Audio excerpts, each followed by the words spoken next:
नमस्कार, कार्यक्रम आंखें में आपका स्वागत है। आज के इस अंक में हम दिखाएंगे युवाओं में बढ़ती बेरोजगारी पर, साथ ही आपको ले चलेंगे गांधी मैदान स्थित पुस्तक मेले में। विश्वास नहीं होता, लेकिन यह सत्य है। आजकल एमए, पीएचडी, इंजीनियरिंग की डिग्री लेकर राशन दुकान, फुटपाथ विक्रेता या रिक्शा चलाता हुआ कोई दिख जाए तो चौंकिएगा मत। यही हाल है देश में बेरोजगारी का।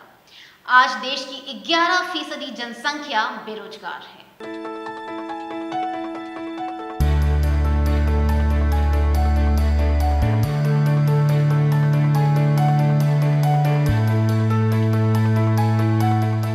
हर माँ बाप का यह सपना होता है कि वह अपने बच्चे को अच्छी तालीम देकर शिक्षित करें, ताकि उनके बच्चे अच्छी नौकरी कर अपने परिवार का भरण पोषण कर सके। लेकिन आज के युवा अच्छी तालीम लेकर भी बेरोजगार हैं।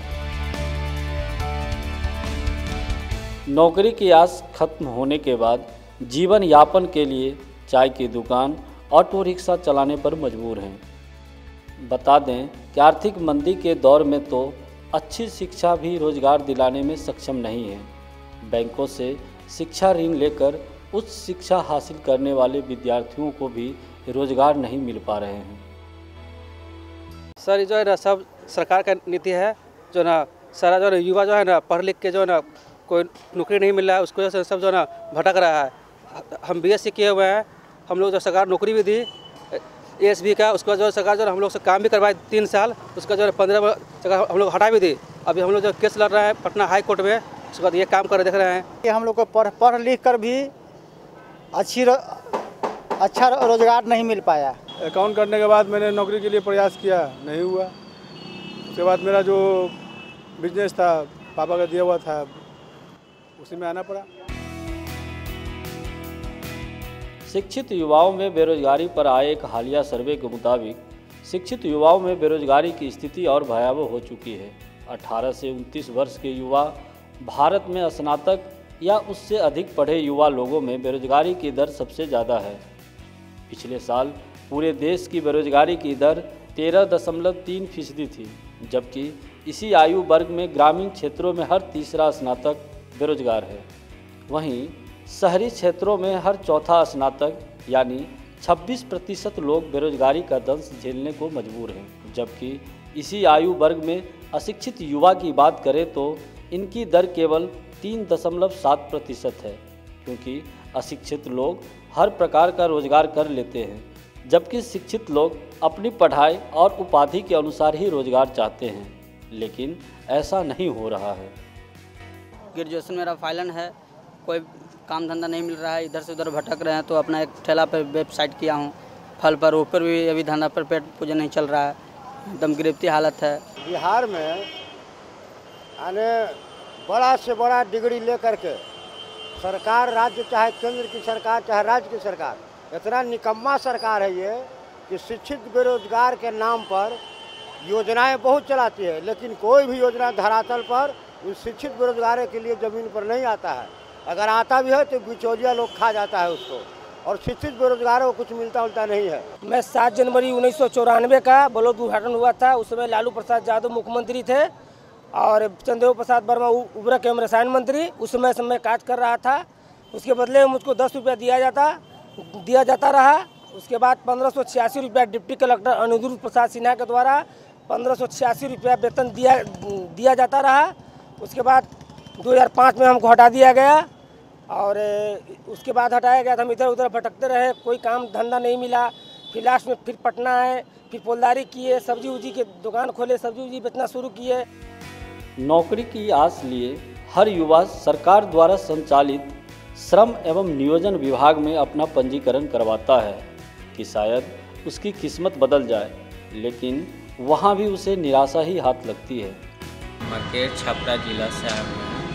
यहाँ पे मैं इसके पहले भी रजिस्ट्रेशन कराया था, सरकार की तरफ से कोई रिस्पांस या कॉल नहीं आया।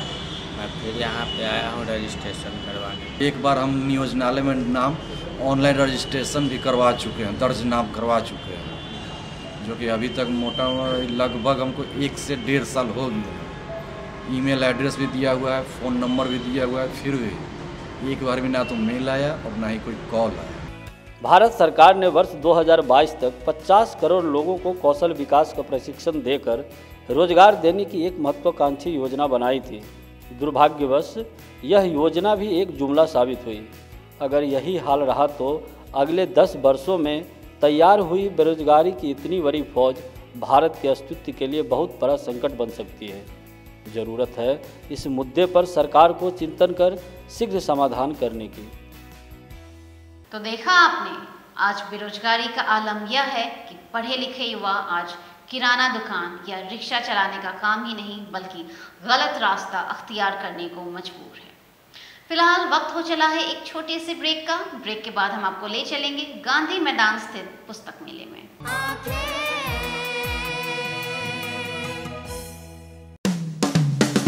Lohia Nagar Mount Carmel high school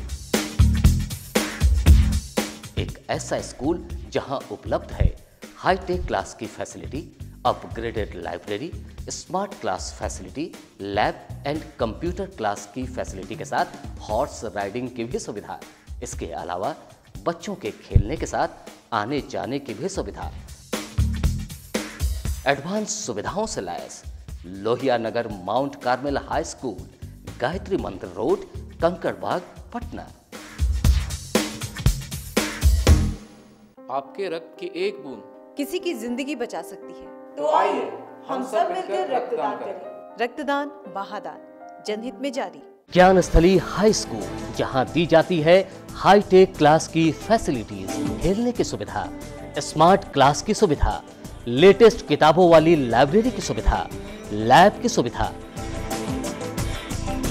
बच्चों के लिए कंप्यूटर क्लासेस की सुविधा, साथ ही आने जाने की facilities. Gyansthali high school, Alamganj, Patna.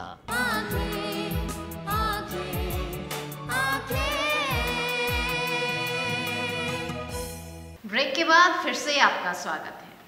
पुस्तक मेला सुनते ही पुस्तक प्रेमियों के मन में खुशी की लहर दौड़ उठती है। इस बार पुस्तक मेले की थीम पेड़ और पानी ही जिंदगी है।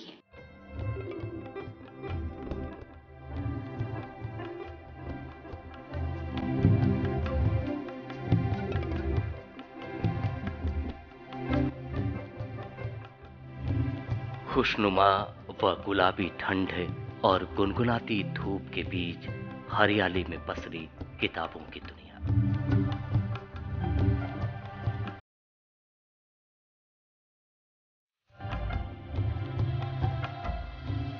पुस्तक मेला पटना के गांधी मैदान में 18 नवंबर तक चलने वाला पुस्तक मेला पुस्तक प्रेमियों को अपनी ओर आकर्षित कर रहा है।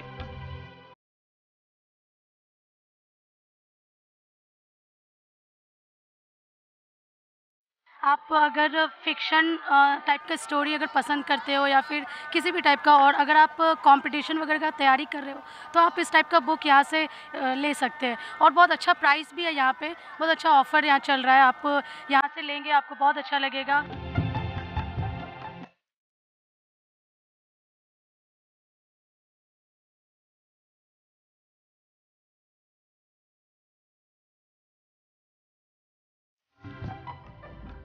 दिन भर पाठकों की आवाजाही बनी रहती है। हर स्टॉल पर पाठकों की कतार लगी रहती है। देर शाम तक पुस्तक प्रेमी अपनी मनपसंद किताबें खोजते रहते हैं।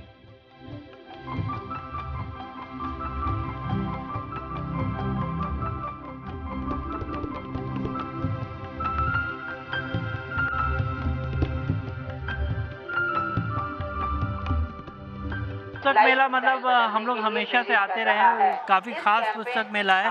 यहाँ पे आते हैं तो हर तरह की बुक आपको मिल जाती है, चॉइस की बुक मिल जाती है पढ़ने के लिए। आप जैसा बुक खोजते हैं उस तरह की। और बच्चे लोग को भी यहाँ पे लाएं। बच्ची तो मेरे भी बहुत छोटी है, पर वही इनको भी लाएं दिखाने के लिए कि भाई तुमको भी जो पसंद हो अपना मनपसंद की किताब लें।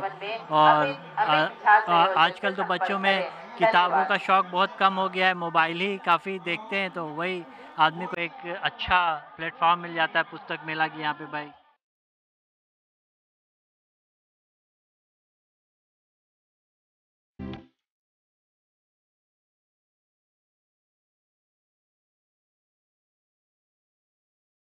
किस्से, कहानी, कविता, निबंध, उपन्यास के साथ प्रतियोगिता परीक्षा की पुस्तकों के बीच पुस्तक प्रेमी खोए रहते हैं।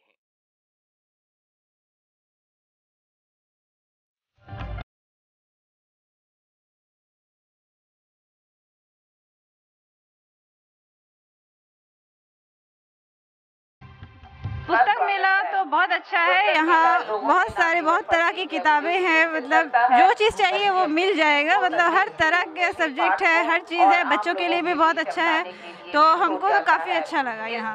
बच्चे को भी मेरे बहुत अच्छे लगे यहाँ आके। तो साफ सफाई भी अच्छी है और रही बात खाने पीने का भी है, सारा इंतज़ाम है यहाँ, इसलिए हम लोग को यहाँ बहुत अच्छा लग रहा है।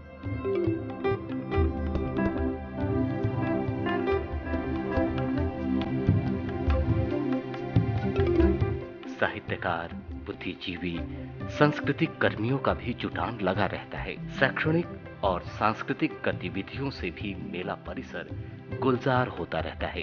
भावना के पुष्प लेकर गर्व हृदय में समाकर संग मेरे भारती भी कर रही वंदन तुम्हारा।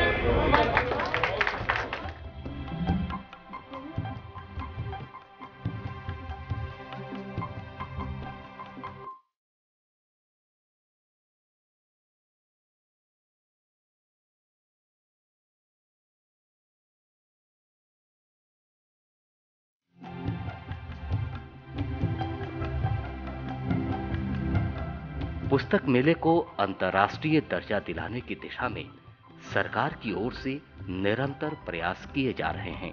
कई बड़े साहित्यकार, पत्रकार, सामाजिक कार्यकर्ता मेले में निरंतर आते रहते हैं।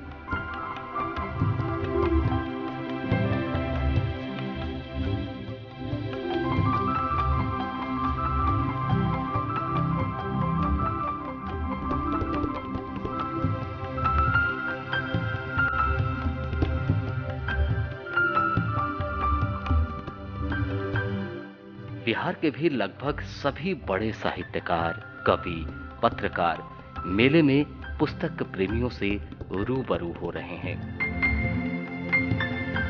आम पब्लिक के लिए बहुत ज़्यादा हेल्पफुल है, क्योंकि यहाँ पे आम बुक स्टोर से बहुत अच्छे प्राइस में यहाँ पे बहुत सारे लोगों को बुक्स मिल जाते हैं। और जो बुक ऐसे जनरल स्टोर में नहीं मिल रहे हैं वो यहाँ पे मिल रहे हैं, तो आप यहाँ से ईजिली वे में अवेलेबल है तो आप ले सकते हैं। बट हाँ, मेडिकल के बुक थोड़े कम है यहाँ पे। एक्चुअली हम जहाँ भी पूछे वहाँ पे तो नहीं बोले, तो मैं चाहूँगी कि नेक्स्ट टाइम अगर ये लगे तो उस टाइम ये मेडिकल के बुक्स रहे यहाँ पे।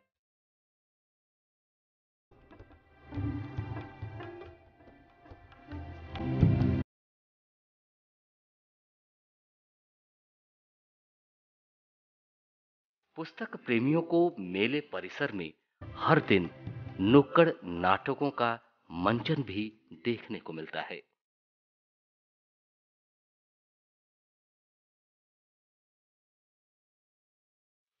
इस बार मेले की थीम पेड़, पानी और जिंदगी है, इसलिए पूरे मेले परिसर को हरे भरे पेड़ पौधों से सजाया गया है। और तो और सभी आयोजन स्थलों का नाम भी पेड़ पौधों पर ही रखा गया है, जैसे पीपल, प्रशासनिक भवन, तुलसी, मुक्ताकाश, आम, सभागार, बरगद, रंगभूमि।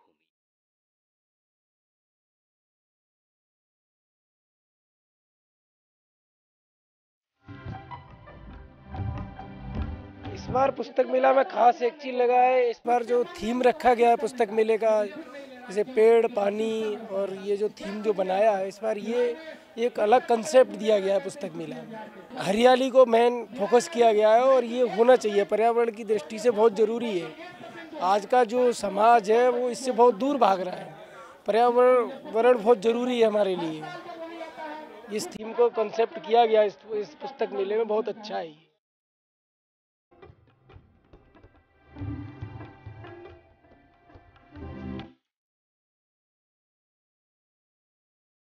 मेले के मुख्य द्वार का नाम इस बार राजेश कुमार स्मृति द्वार रखा गया है, जो मेले के 4 संस्थापकों में से एक थे।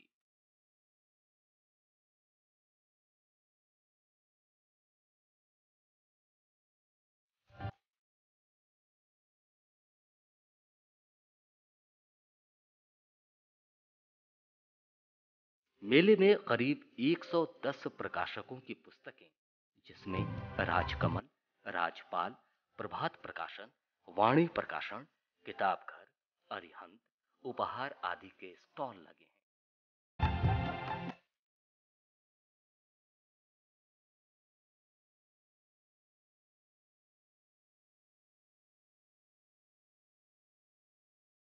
पुस्तक मेला में ज़्यादातर होता है क्या है कि लोग आते हैं, पुस्तक खरीदते हैं। ज़्यादातर ये भी होता है कि योग की किताबें भी खरीदते हैं। लेकिन हम लोग का स्टॉल का वशिष्ठ योग आश्रम का मकसद यही है कि यहाँ पे लोग आएँ और उनको कोई भी शारीरिक मानसिक से कोई भी तकलीफ है, योग से उसका क्या निदान है, वो यहाँ पर निःशुल्क उसकी जानकारी सहयोग प्राप्त कर सकते हैं। इस बार मैंने इतने सालों से आया, शायद पिछले साल इस योग का नहीं लगा हुआ था स्टॉल। मैं पहले भी योग करती हूँ, मैंने पहले भी योग किया और मुझे पता है कि योग की क्या खासियत है। बिकॉज जैसे फिजिकल बहुत सारी प्रॉब्लम होती है, मुझे खुद थाई में प्रॉब्लम होती है, नेक में प्रॉब्लम है। मैंने योग किया, उसके थ्रू मुझे बहुत सारी मतलब ऐसी चीज़ें सीखने के लिए मिली जो मैं घर बैठे भी उस चीज़ को कर सकती हूँ।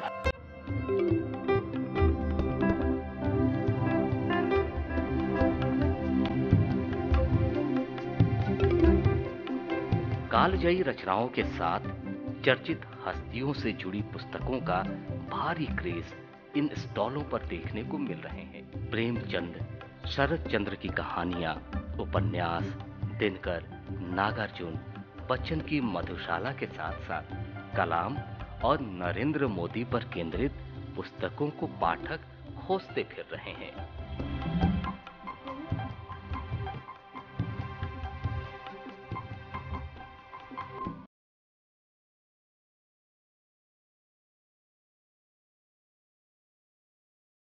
यहाँ बहुत सारे वैरायटीज़ के बुक्स हैं जो हम लोग को यहाँ आना चाहिए कि हम लोग लें और पढ़ें।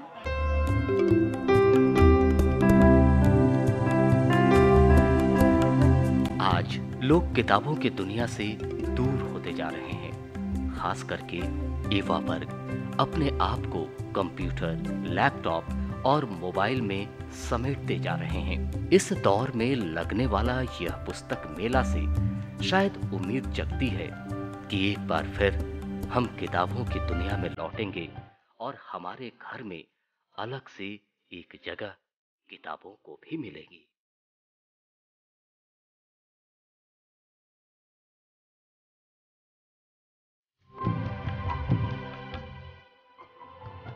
तो देखा आपने, दूर दराज से आए पुस्तक प्रेमियों ने पुस्तक की खरीदारी कर मेले का लुत्फ उठाया।